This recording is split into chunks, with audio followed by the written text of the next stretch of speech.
Do I need a microphone as well or not? No, that's fine. Oh, okay. Okay.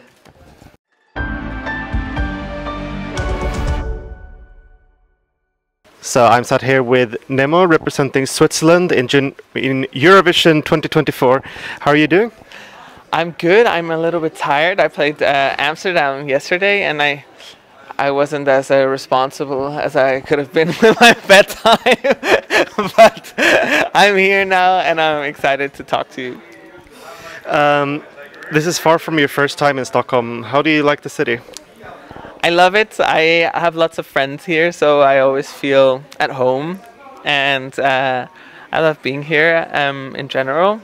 Writing songs, I've been working a lot on my performance here, which has been great, and I enjoy Stockholm every time I'm here. At what point was the first time that you really felt that you wanted to do Eurovision Song Contest? Okay, so it's actually, I've told this story a couple of times, but it's funny how I came to Eurovision because I've been doing a lot of work as a songwriter the last couple of years, and I got invited to the Swiss Suiza camp, songwriting camp for Eurovision, and I was like, okay, I'll go there as a songwriter, I'll write some songs for other artists, and then I had my first session that day with Thea, who went for Austria last year. And so I was like going into the session, I was like realizing that, okay, Thea went for Austria this year, so who are we writing?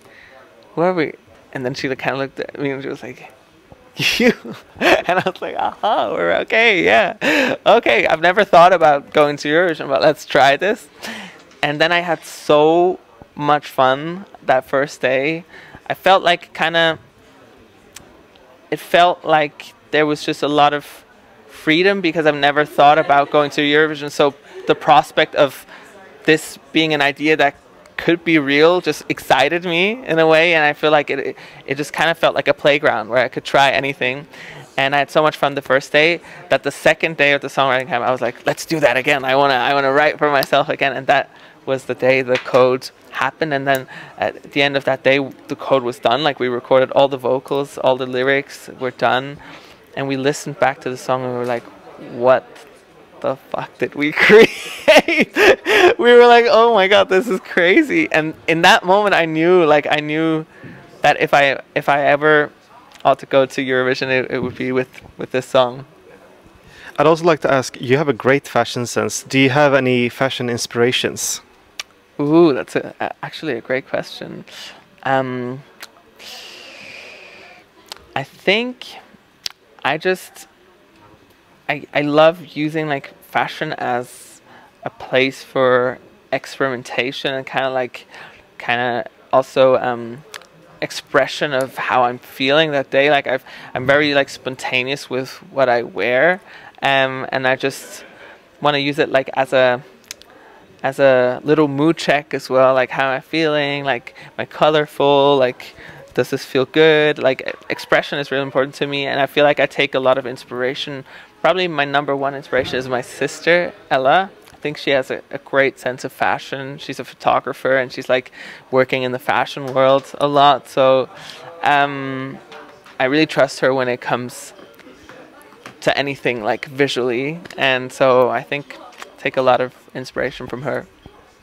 And just finally, what do you want to make people feel when they see you live on stage in Malmö?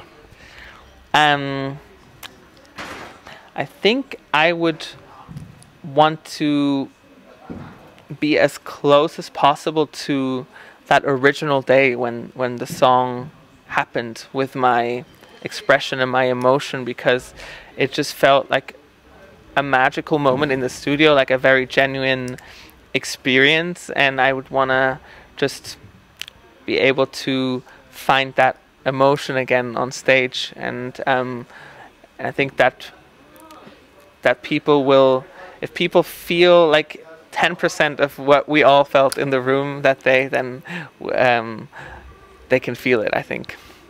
Well, then I wish you the best of luck. Thank you so much. Thank you, Dan.